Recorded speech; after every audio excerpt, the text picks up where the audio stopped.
নমস্কার বন্ধুরা, ইএনকে চ্যানেলের পক্ষ থেকে তোমাদের সকলকে স্বাগত।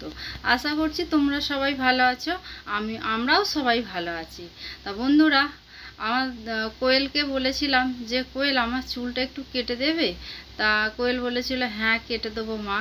আমি আর বাইরে যাই না, যেহেতু কোয়েল কাজ জানে, ওই জন্য কোয়েলের কাছেই আমি চুলও কাটি, ভুরু প্লাকও করি, ফেসিয়াল বছরে একবার কি দুবার ফেসিয়াল করি। ফেসিয়ালটা মাসে করি না, ওটা বছরে একবার কি দুবার হয়ে যায় আর কি ফেসিয়াল। তা বন্ধুরা দেখো আমার চুলটা কাটা কেমন হয়েছে। আর আমার চুলটা না কার্লি চুল।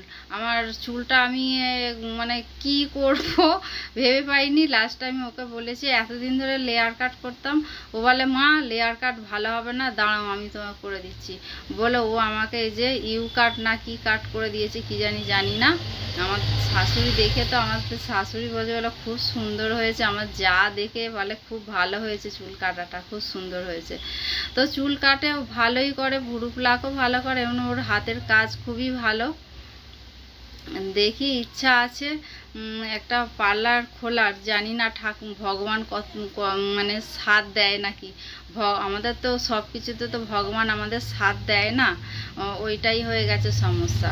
এই যে বন্ধুরা আমার চুল কাটা হয়ে গেছে, কারণ তোমার দাদা জানে না, তোমাদের দাদা চুল কাটা পছন্দ করে না। আমার এমনিতেই ছোট চুল, তার মধ্যে সরু টিকটিকি ল্যাজের মতো হয়ে গেছিলো বলে ওই জন্য চুলটাকে কাটালাম। তা বন্ধুরা এই যে তোমাদের দাদা ডলকে নিয়ে ঘুরতে গেছিলো, ডল ঘুরে চলে আসলো। ওই যে উপরে ওইখানে আমার যা সিঁদুর পরতে এসেছিলো, সিঁদুর পরে গেছে, ওইখানে সিঁদুর রেখে গেছে। ওর দাদাইকে দেখাচ্ছে ওখানে সিঁদুর রয়েছে ছোট্ট আমের। ওই জন্য আবার ওকে ডাকছে, এই করে ডাকছে। কথা বলতে পারে না, কিন্তু ইশারায় সব কিছু বুঝিয়ে দিতে পারে ও। বন্ধুরা আমার বিকালবেলার সমস্ত আমার কাজ হয়ে গেছে, বাসন মাজা হয়ে গেছে। তোমাদের কাছে আমি শেয়ার করতে পারিনি, ঘর দোর পরিষ্কার করা, বাসন মাজা আমি কিছু শেয়ার করিনি। তাই একেবারে গা ধুয়ে আমি তোমাদের কাছে গা ধুয়ে বলতে কি, আমার চুল টুল কাটা হয়ে গেছে, তারই আগে আমার গা ধোয়া হয়ে গেছে। তাই জামা কাপড়গুলো কিছু আমার গুছানো হয়নি, একবারে সন্ধে তা এই যে চুল টুল কাটলাম বন্ধুরা, চুল টুল কেটে তারপরে একেবারে সন্ধে দিয়েছি, সন্ধে টন্ধে দিয়ে তারপরে এই যে তোমাদের কাছে জামা কাপড় নিয়ে চলে এসেছি আমি গুছাতে। তা বন্ধুরা আমি এত প্রচণ্ড গরম পড়েছে, মানে গা ধুয়ে এসছি, তারপরে গা ধুয়ে আসার পরেও এত মানে ঘেমে চান করে যাচ্ছি যে কি বলবো বন্ধুরা। এই যে আমার চুলটা কাটা হয়ে গেছে, আমি এবার চুলটা বাঁধবো, কারণ এইটা সন্ধে হয়ে গেছে বন্ধুরা। সন্ধ্যের পরেই আমি চুলটা বাঁধবো, কারণ সন্ধ্যের আগে আমি চুল আমি না করি না, কারণ আমাদের মা বকাবকি করে, আমার বাবাও বকাবকি করতো। তা আমার বাবাও সন্ধেবেলা নখও কাটতো, সন্ধ্যের পরে নখও কাটতে দিত না, চুলও বাঁধতে দিত না। তাই এখানেও তাই আমাদের শাশুড়ি মাও তাই চুল বাঁধা পছন্দ করে না। আমাকে একদিনই বলে রেখে দিয়েছিল বিয়ের পরে যে তুমি যা করবে সন্ধ্যের আগে চুল বেঁধে নেবে, সিঁদুর পরে নেবে, সন্ধ্যের পর কিছু হবে না। ওই জন্য আমি সেইটাই আমি এখনো পর্যন্ত মেনটেন করে চলি, আর করার চেষ্টাও করব এইটুকুনি। যেহেতু সে বয়োজ্যেষ্ঠ মানুষ, আমাকে যে সে বলেছে নিশ্চয়ই ভালোর জন্যই বলেছে, সে কিছু খারাপ আমার চাইবে না, তাই না বন্ধুরা। তা আমার এই যে চুল বাঁধা হয়ে গেল বন্ধুরা, আমার চুল বাঁধা হয়ে গেছে। আমি এবার সিঁদুরটা পরবো, সিঁদুরটা পরা হয়ে গেলে আমার মানে এদিকের কাজ কমপ্লিট হয়ে যাবে। তা বন্ধুরা আমি তোমাদের দাদাকে বলেছি আজকে আমি রাতে খাবার করব না। আমি রাতে আমার খাবার করতে আমার এত গরম লাগছে, আমার ভালো লাগছে না। মানে রান্নাঘরে যে থাকে সেই তার মর্ম বুঝতে পারে, তার আগে কেউ বুঝতে পারে না। কিন্তু আমি যে রান্নাঘরে রান্না করি অনেকটা কষ্ট। আমাদের রান্নাঘরে না একটুকু হাওয়া ঢোকার কোনো জায়গা নেই। আর এদিকে তোমাদের দাদা রাতে বাজার নিয়ে চলে এসছে। যে দেখো বন্ধুরা, পেঁপে, শসা, হচ্ছে মিষ্টি আলু, লঙ্কা, কুমড়ো, উচ্ছে, বরবটি, পটল, হচ্ছে গাজর, আর এখানে ঝিঙা আছে, আর এইখানে হচ্ছে পটল আছে, আর এখানে চিচিঙ্গা আছে, আর এইখানে হচ্ছে পুঁই শাক। তোমাদের দাদা বাজারে গেছে, পুঁই শাক আনবে না তা কখনো হয়, ও পুঁই শাক খেতে খুব ভালোবাসে। আর বন্ধুরা এখানে কলা নিয়ে এসছে, এই যে 1 ডজন কলা, আমাদের কলাটা প্রচুর লাগে। তা বন্ধুরা রাতে আর কন্টিনিউ করিনি, এটা হচ্ছে পরের দিনের সকালবেলার ব্লগ। আজকে অনেকটা দেরি হয়ে গেছে ঘুম থেকে উঠতে বন্ধুরা, কারণ 6টা 20-তে আজকে উঠেছি। আসলে নিচেই শুই তো, নিচে শুই বলতে কি মেঝেতে শুই। আমি তোমাদের দাদা শুই এই ধারে ডোরাকে নিয়ে, আমি ওই ধারে শুই। আর ডলের মা হচ্ছে খাটে শোয়। এবার খাটে শোয়ার জায়গা, আমার বড় খাট, কিন্তু খাটে শুতে পারি না, কারণ আমরা যদি কেউ শুই না তাহলে আর ডল হাফ হবে না। ডল যেখানে শুচ্ছে মোটামুটি সেখানে পুরো ভিজে যাচ্ছে, এত ঘামছে ওই জন্য। আর বন্ধুরা ভাবছো হয়তো গামছাটা নোংরা না, মাথায় কালার করেছিলাম তো, আর মানে মাথা ধুয়ে তারপরে আমি মাথাটা মুছতে ওরকম কালো হয়ে গেছে। তো যতই কাঁচা হয় ও আর পরিষ্কার হয় না, আমি ওই জন্য ওইটা মাথা কালার করার জন্য ওই গামছাটা রেখে দিয়েছি। তা বন্ধুরা এই যে আমি পুজো করব, সকালবেলা সমস্ত কাজটা সেরে চান করে কাচলাম, কটা কাচা ছিল, ডোরার চাদর টাদর ছিল সেই সব কাচলাম, কেচে টেচে একেবারে চান করে আমি চলে এসেছি। এই যে এখনো কিছু মেলা হয়নি, উপরে পড়ে আছে। আমি তোমাদের দাদাকে বলেছি যে উপরে তুমি রেখে আসো গামলাটা, আমি পরে যাচ্ছি, গিয়ে আমি মেলছি বলে আমার কিছু আমি আর মেলিনি, আমাদের মা সব মেলে দিয়ে এসছে, বললো এখনো 1টা না 2টো পড়ে আছে। ও আমি যখন সারাদিনে এত রোদ, যখন ও মেলে দিলে ঠিক শুকিয়ে যাবে, আমি আর যেতে পারি এখনো পর্যন্ত যেতে পারিনি উপরে, এতক্ষণ ধরে রান্না করছিলাম বন্ধুরা। তা বন্ধুরা এই যে আমি প্রদীপটা জ্বালালাম, আর আমার পেট্রোল ম্যাচিসটা না পেট্রোল শেষ হয়ে গেছে, আর মোটে জ্বলতে চায় না, অনেক কষ্ট, অনেক দেরিতে জ্বলে, আজকে খুব তাড়াতাড়ি জ্বলে গেছে। আর এই যে এইখানে আমি মোমবাতি জ্বালালাম, মোমবাতি জ্বালিয়ে আমি ধূপকাঠি জ্বালালাম, ধূপকাঠি জ্বালিয়ে, কারণ ওই পেট্রোল ম্যাচিসটা মোটে জ্বলতে চাইছে না বলেই ওই জন্য মোমবাতিটা জ্বালিয়ে আমি ধূপকাঠি, কারণ নাহলে আমি মোমবাতি বলো আর প্রদীপই বলো জানতাম না, তখন জ্বালাতাম, এখন জেনেছি নাকি জ্বালতে নেই, আমি ওই জন্য এখন আর জ্বালি না প্রদীপের থেকে ধূপকাঠি। তা বন্ধুরা আমার ওই যে পুজো হয়ে গেল, দেখো আমি এই যে গীতা আছে, শ্রী ভাগবত গীতা আছে না, আমার ওই গীতার মধ্যে আমাকে একজন বলে গেছে প্রতিটা পৃষ্ঠা উল্টে উল্টে একটা একটা করে রোজ চান করার পরে শুদ্ধ বস্তে তুলসী দিতে।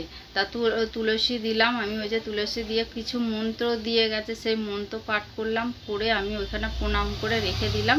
আর এই যে আমি এখন এবার যাব সূর্য প্রণাম করতে বন্ধুরা, সূর্য প্রণাম করতেও উনি বলে গেছে, আমি সূর্য প্রণাম করে আমি চলে এসেছি। এই যে আমি মাথায় এখন আঁচড়াবো, যে ক্লিপটা আটকে নিলাম, আটকে নিয়েছি, ক্লিপটা আটকে নিয়ে তারপরে আমি এই যে সিঁদুর পরলাম, কারণ নাকি এসসিদের নাকি চুল খুলে সিঁদুর পরতে নেই, জানি না। এই যে আমি প্রণাম করলাম, প্রণাম করে রাখলাম, রেখে দিয়ে এবার বন্ধুরা আমি যাব রান্নাঘরে গিয়ে আমি চা করব। বন্ধুরা স্কিপ না করে পুরো ভিডিওটা দেখো, দেখলে তোমাদের খুব ভালো লাগবে, ভালো লাগলে লাইক কমেন্ট আর প্রচুর প্রচুর বন্ধুদের কাছে শেয়ার করে দিও। আর এই যে আমি চা বসিয়ে দিয়েছি বন্ধুরা, আর এক ফাঁকে দেখো এই যে ছোলার ডাল আর মটর ডাল, আজকে একটা রেসিপি করবে, স্কিপ না করে পুরো ভিডিওটা দেখবে বন্ধুরা, খুব ইন্টারেস্টিং ধোকার ডালনা আজকে করব। মানে একদম সিম্পল, মানে সিম্পল কিন্তু এত টেস্টি হয়েছে বন্ধুরা ধোকাটা যে ধারণার বাইরে।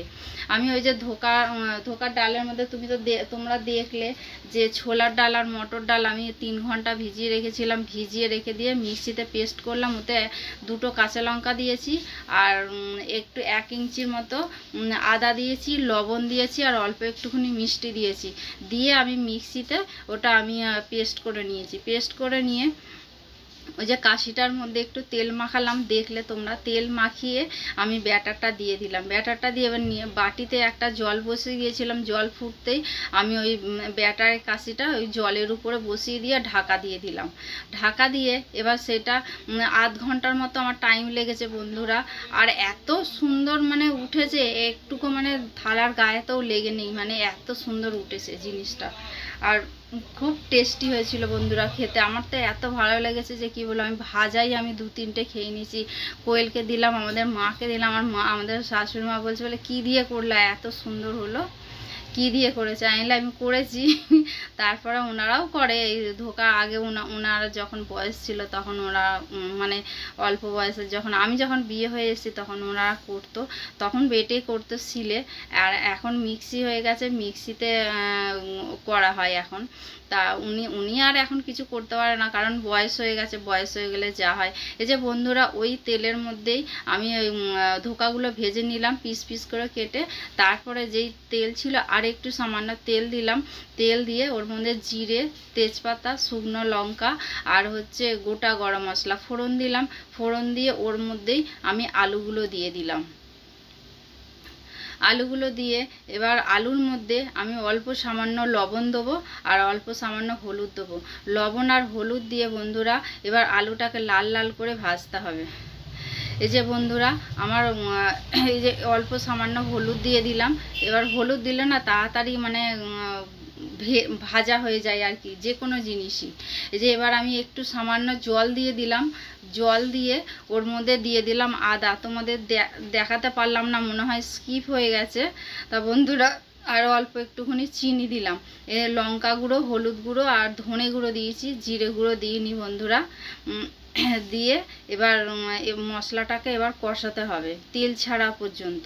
যতক্ষণ না তেল ছাড়ে বন্ধুরা ততক্ষণ আমি মশলাটা কষিয়ে যেতে হবে। তারপরে আমি 2টো এলাচ, একটা দারচিনি, একটু সামান্য দারচিনি, 2টো লবঙ্গ আর 3-4টে সাদা গোলমরিচ দিয়ে আমি ওই দিলাম। দিয়ে নাড়াচাড়া করলাম করে, আমার ঘরে টমেটো ছিল না, যেহেতু টমেটো ছিল না বলে আমি সস দিলাম। তোমাদের ঘরে যদি টমেটো থাকে টমেটো দিতে পারো। তা বন্ধুরা আমি সস দিলাম। সস দিয়ে এবার মশলাটাকে ভালো করে আমি কষালাম। কষিয়ে এবার তারপরে জল দিয়ে দিলাম। জল দিয়ে ফোটালাম আলুগুলোকে সিদ্ধ করার জন্য। আলুগুলো বন্ধুরা সিদ্ধ হয়ে গেছে। তারপরে দিলাম আমি ধোকাগুলো দিয়ে দিলাম। ধোকাগুলো দেওয়ার পরে তারপরে দিলাম ঘি, অল্প পরিমাণে ঘি দিলাম। ঘি দিয়ে এবার নাড়াচাড়া করলাম করে বন্ধুরা আমার এবার রেসিপিটা হয়ে গেছে, আমি নামিয়ে নেবো। এবার তোমাদের যদি ঘরে ধনেপাতা থাকে তোমরা দিয়ে দিতে পারো, আমাদের ঘরে ধনেপাতা নেই, আমি দিইনি। তা বন্ধুরা ভিডিওটা স্কিপ না করে পুরোটা দেখো। দেখলে আশা করছি তোমাদের ভালো লাগবে। ভালো লাগলে লাইক, কমেন্ট আর প্রচুর প্রচুর বন্ধুদের কাছে শেয়ার করে দিও বন্ধুরা। আর বন্ধুরা তোমরা আমার সঙ্গে থেকো, পাশে থেকো, তোমরা ভালো থেকো, সুস্থ থেকো, সাবধানে থেকো, এই বলে আজকের আমি ভিডিওটা বন্ধ করলাম।